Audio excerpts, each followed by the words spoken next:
Terry Tom Hardcastle is charged with shooting a policeman at a southeast Oklahoma City motel last February. The convicted armed robber told a jury today he ran from the police officer that night. Hardcastle testified that he fired several warning shots into the air in an effort to scare the patrolman. However, the defendant swore he did not fire at the policeman. Officer Ray March previously identified Hardcastle as one of two men who shot him several times when he investigated a report of stolen property at the Southside Motel.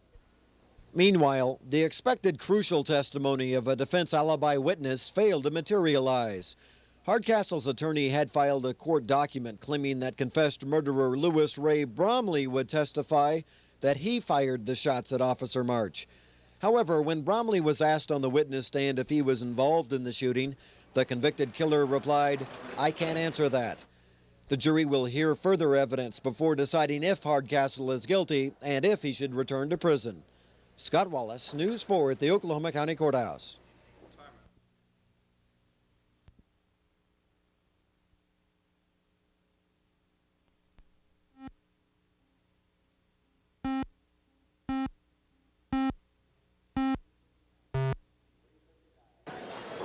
Next. Appaloosa's on the loose. Well, sort of. Once again, Oklahoma City is hosting the annual World Appaloosa Horse Show. These famous spotted beauties are cantering to their heart's content at the State Fair Arena. So get on your cowboy duds and gallop to the fairgrounds for the show, running now through Sunday. Also at the fairgrounds, the event of the year for every dog lover. A cluster of Kennel Club shows has attracted nearly 3,000 pooches from around the country. So load up the whole family, including Rover, and get to the fairgrounds for Four's Family Fun Pick of the Week. These tail-wagging shows run through Monday evening. This is the best chili I've ever smelled. This is #2 chili. All this activity make you hungry? You may want to stop by Shepler's tomorrow for the Okie Dokie Chili Cook-Off. This tasty tournament will benefit the American Diabetes Foundation, and it's scheduled from noon till 4. Another idea for tomorrow is a Prairie Dance Theater season opener. It's entitled Voices, Old and New, and it's sure to delight all ages. Performances are Saturday at 8 and Sunday at 2. Speaking of delights, pianist and storyteller Carl Haas will likely bring down the Civic Center house tomorrow. He's performing at 7 in the Hall of Mirrors.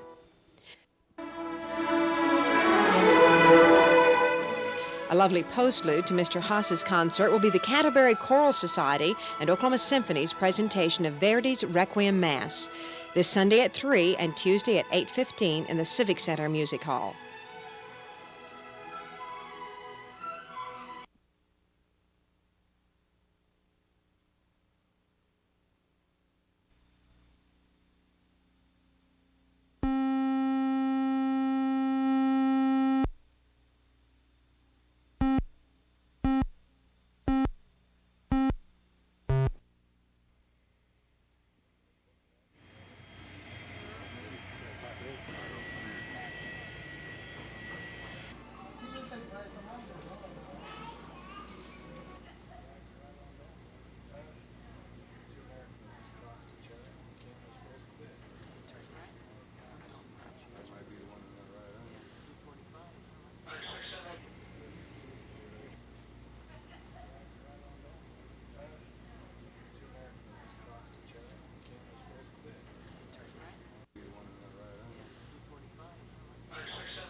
A normal shopping center parking lot. During the daytime hours, it's relatively safe. Crime is generally not a problem when the sun is out, but after dark, things can be different.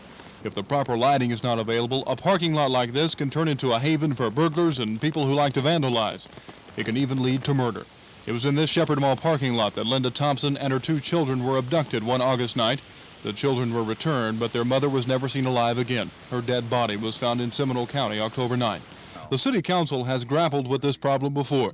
They believe all city parking lots must be thoroughly lighted to prevent another tragedy. Next Tuesday, they will bring it up again.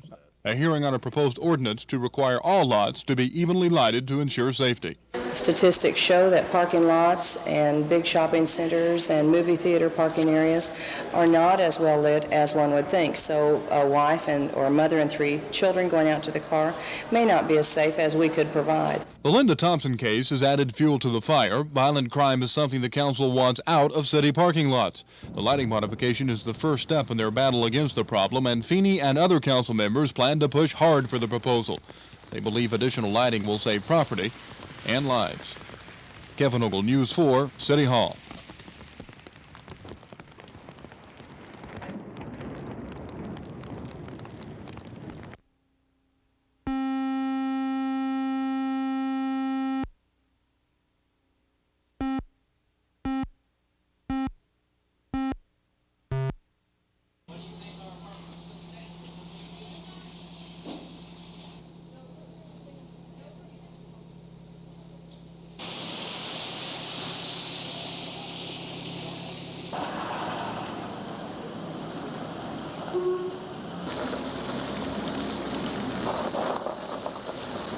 My daughter was in her bed sleeping, taking a nap, and it was raining and hailing.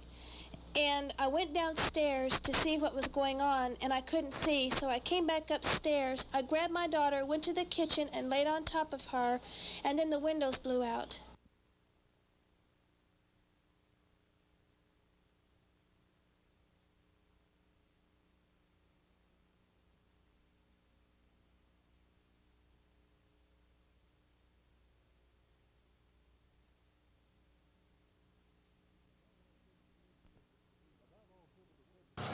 About all civil defense officials could do last night was wait in the cold and rain.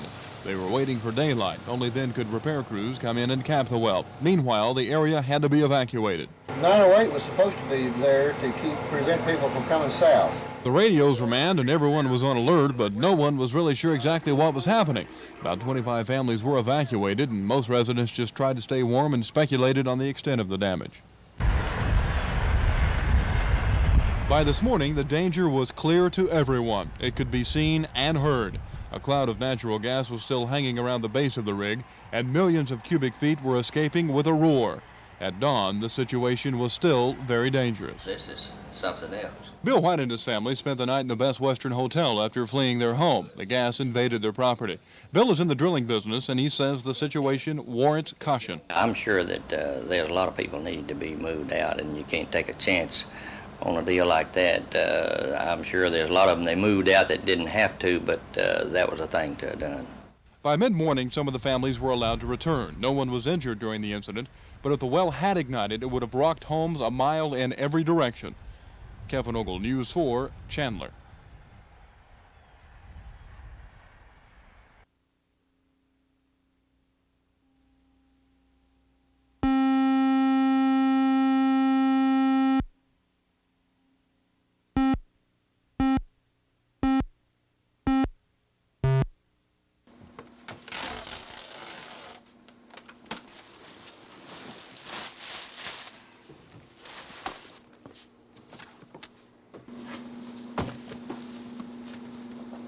We believe that this airlift will be leaving the middle of next week, and then our container will also be going to New Orleans, and that'll take about 30 days for that to get there.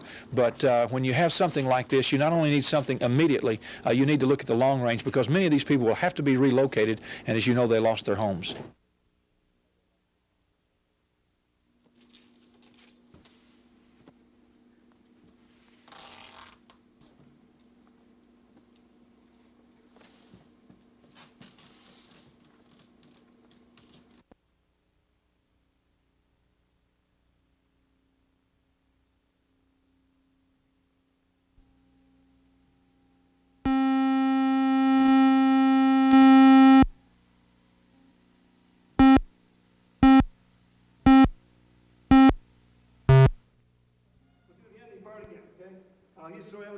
Here we go. Blessings to Israel. We should have children. We should provide additional pressure or support, I would rather say, to American administration, who keeps this issue alive in all steps in negotiations with Russians. It's extremely important.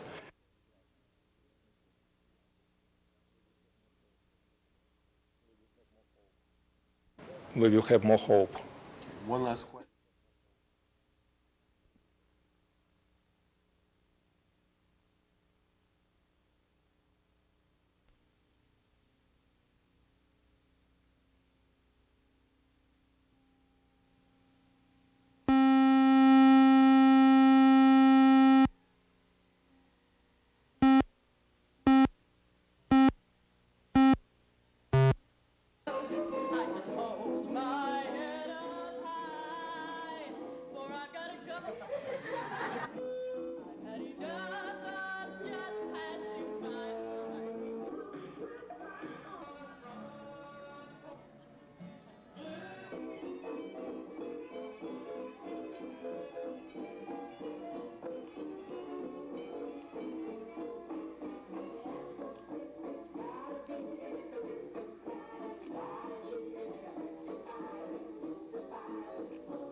You have to look at it from a business standpoint. If they had that lighting, they certainly should feel very safe, or the people should, in going there, and should have more business than less. Maybe financially, initially, it may be a hardship, but the long run, it should work out for them.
Look at this. I mean, none of you could really do that. Sure, maybe you could, but I saw some cringes there.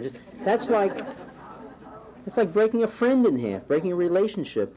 This is cold turkey class. Smokers becoming non-smokers, swearing off once and for all what they consider their nastiest habit. This particular class employs the use of hypnosis. Now, I'd like you all to close your eyes. You could even go into hypnosis with your eyes open, but it really helps to close your eyes. And with eyes closed, these smokers entertain thoughts of life without smoke, or ashtrays, or lighters. Words like puff or drag become dirty words. And as these smokers drift off into hypnotic trance, they visualize themselves in the non-smoking section of the airplane, on the trip they're taking with the money they saved on cigarettes. Does it work? My chances will probably be good because it's what I want. I tried to quit probably 1,000 times and haven't been able to make it, and I can't think of any reasons to smoke, and thought this would be something different that I could try, and I think I'll quit this time. I've been smoking for about 7 years. Do you feel your chances are good? Yeah, I do. I really do. This really helped me. So good luck, smokers, and happy smokeout. Dan Slocum, News 4. With a slip or smoking again, right?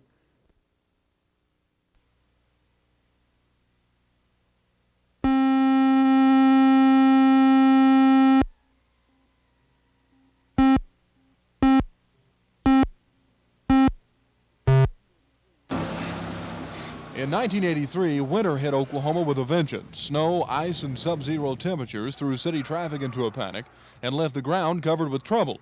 The ice that clung to the earth also froze water pipes in at least 1,000 homes. Torches had to be used to get the plumbing back into service, and then leaks were found all over the city. Last year, water officials got on the problem early, and this year they're doing the same thing. They're now warning residents to wrap troublesome pipes and to prevent headaches for everyone. If you have periods of cold weather, we can be swamped with calls to have people go out to try and help either shut off the water or find out what's going wrong. Water Resources Director Earl Potts and his staff are trying to prevent a telephone deluge at City Hall. Potts says if you know your pipes are prone to freezing, now is the time to get a hold of some insulation or special tubing designed to protect the plumbing. They have special insulation for pipes made out of, it's like polyurethane that they can buy in plumbing stores. That is for a certain size pipe will fit and it's slit, and what they do is they just put it over it and then tape it. So it won't be long before the freeze sets in Oklahoma City, and streets and pipes and water mains will turn the town into a slippery mess. The city officials say this year things could be different for you if you get on the problem early and keep icy hassles to a minimum. Kevin Ogle, News 4.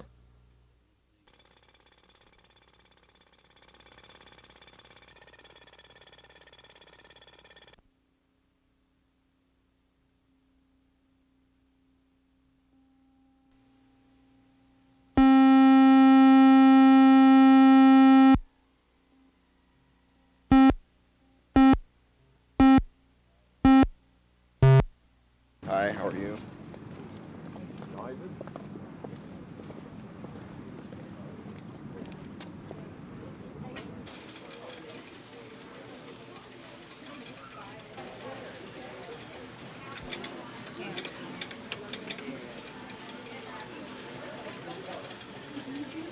Nevada has the largest incarceration rate in the United States, and because we lock more people up than anyone else, we need to lower the cost of incarceration. And so by developing prison industry programs, we hope to do that.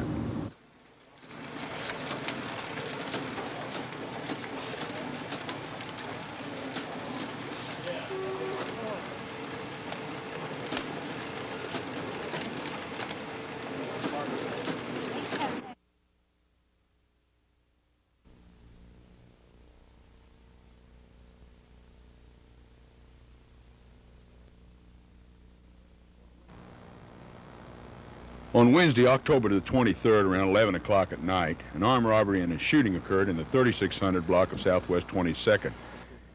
The victim had given two black males a ride from a fast food restaurant located 29th May to the 3600 block of 22nd. As they arrived at their destination, the suspect pulled a small caliber pistol and demanded the victim's wallet. When the victim responded they had no money, the suspect shot the man and stole his wallet. When last seen, they were running across the street to an apartment complex in the 2200 block of South Sinclair. Now, police detectives have identified the suspect as Yonkie Poole. True name is Olin Marcus Wilson. He's a black male, born in 1957, about 5'8", 5'9", medium build. He had a blonde or yellow streak in his hair. The second subject is James Ross. He's a black male, 18 to 21 years of age. He's about 5'6", medium build, and he had perm hair with jerry curls. If you have any information about this robbery and shooting, contact Crimestoppers at 235-7300. You could earn up to a $1,000 reward. And on behalf of Crimestoppers and all the Metroplex local law enforcement agencies, we want to wish you and your family a very safe and happy Thanksgiving. I'm Detective Sugar Smith.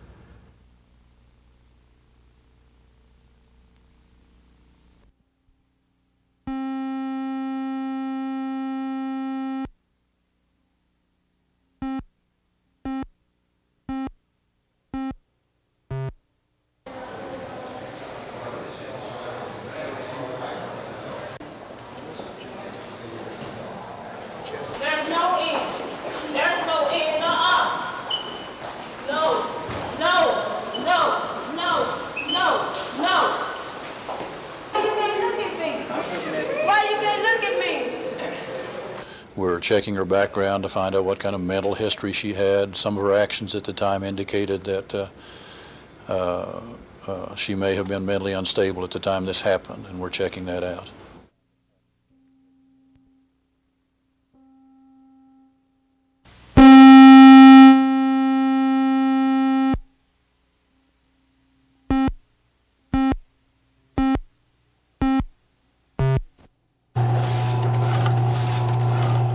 The cooks of the Salvation Army have been slicing turkey all day, and they still have plenty of work ahead of them.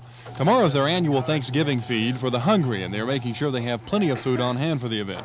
The equivalent of 45 turkeys will be used, along with 60 gallons of green beans, 35 gallons of cranberry sauce, and enough dressing to feed 1,500 people. But tomorrow's Thanksgiving feast will be more than a meal. It's a special time of giving. I'm part of the Army. It's really special to me. There's so many people that are hungry, and this is a very special time of the year. It's not, it's a time of Thanksgiving, and this is just one of the ways the Salvation Army can say thank you to both the people that we help and also those that help us. This afternoon, workers were busy putting chairs into place and getting tables ready for tomorrow's dinner, but there is more to the Salvation Army's Thanksgiving meal than hard work and good food. This is the time of year when helplessness is ripped away and replaced by hope. The dinner will feed stomachs and the soul. The decorations will be in place and the food will be out and ready for consumption tomorrow morning at 11 o'clock. Salvation Army officials say they will continue to serve their meals as long as someone shows up at the door with a need. Kevin Ogle, News 4.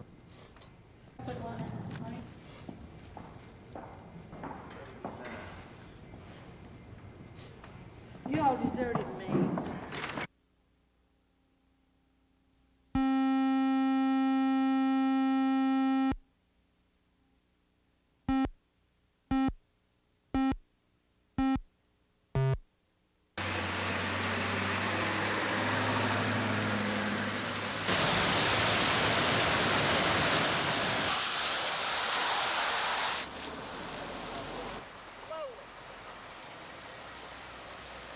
This is almost ridiculous.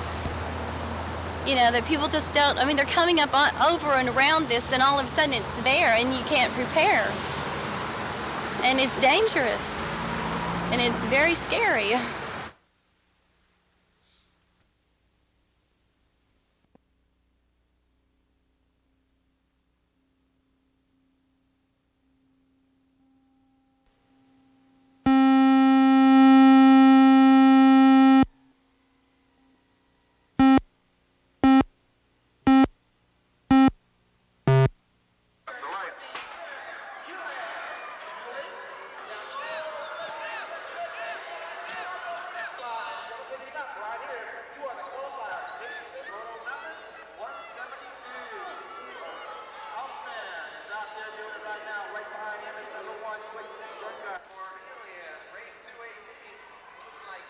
They've been accumulating points all year long.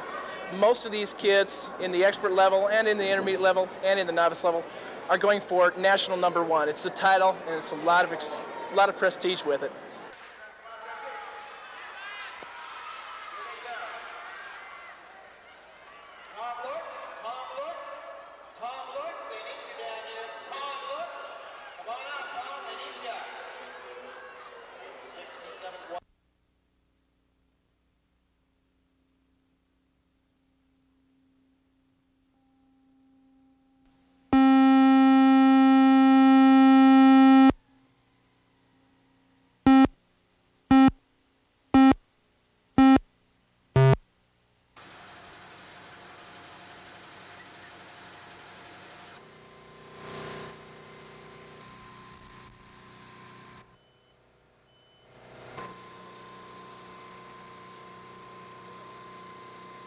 They made their initial entry into the front door to cut the flames from spreading to the rest of the house, and approximately 2 to 3 minutes after fire department arrival, we recovered the victim inside.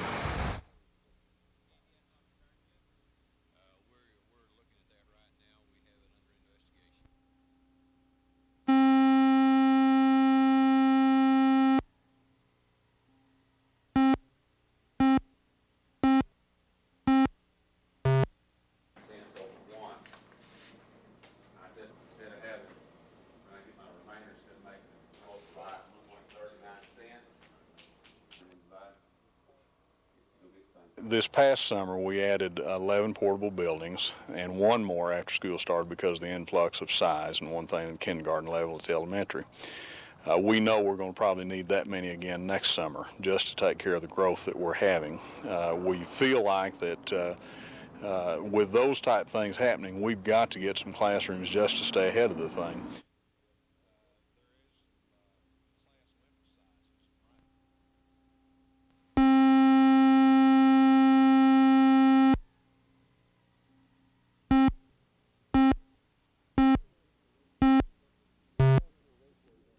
International Raceways Incorporated wanted to build this $50 million facility in Enid, but the application was rejected by Commission Director Jack Boyd last month. He said it lacked a firm financial package and track security plan. There were some extenuating circumstances why we could not at that time submit a complete application. Attorney Stephen Jones presented financial information and a track security plan the Enid Group sought to include in its earlier application. He asked for a full hearing on the matter December 19th. But the full commission today said no and affirmed Boyd's decision last month. One of the criticisms has been that there are continual delays, they're putting off making decisions, and I think at some point in time you have to have some finality to these proceedings, and they've had since May of this year to get their application complete, and they just simply didn't get it done. The decision has already been made. Mr. Kirk says he's sending a signal. We're going to send a signal to him. Which our signal, the signal we're going to send is that we're going to burn up the ground. We're going to do everything we can to show the people of the state of Oklahoma through the public media and through the courts that this is a decision that's already been made to favor one city to the exclusion of the state and one group to the exclusion of everybody else. Jones says the Enid Group will appeal today's decision. The next order of business for the Oklahoma Horseracing Commission is to hold a public hearing tomorrow morning at Oklahoma City at 9 o'clock. A hearing to consider Remington Park. The proposal the commission has already accepted, the racetrack from Oklahoma City. George Tomick, News 4 at the Oklahoma Horse Racing Commission.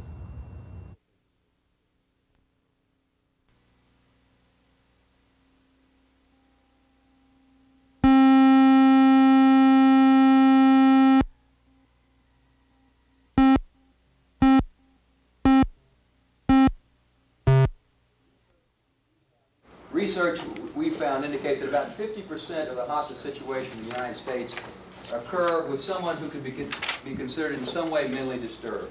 50 police officers from throughout Oklahoma are learning how to negotiate with hostage takers. In the 3-day course, FBI hostage experts teach these officers what problems they'll face in hostage situations and hopefully how to resolve them without anyone getting hurt. But they're also being told about a relatively new hostage situation, one in which the hostage taker wants to die at the hands of police.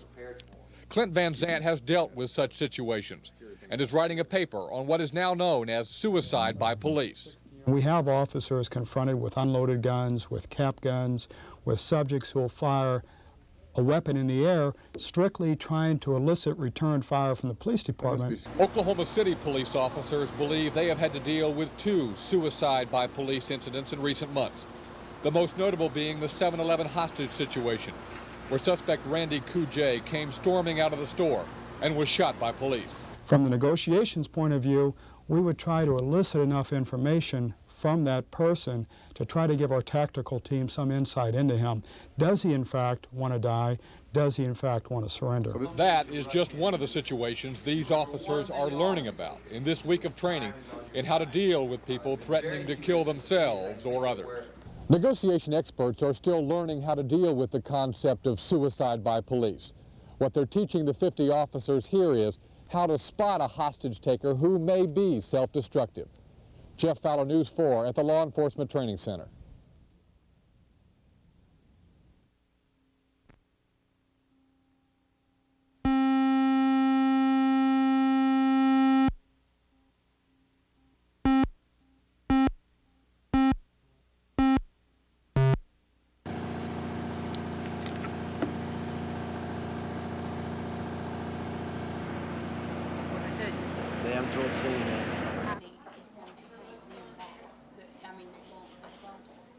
That's a contract between 2 other parties besides us.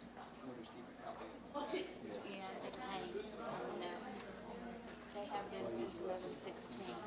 So they give you enough life to sleep up? And then give you the original there. Well, y'all was taking up my desk, ain't you? Taking over. Well, here, that one, Jen, I cannot release any keys. Anything closer, this is Marjorie. I'm saying Marjorie here. From Jen,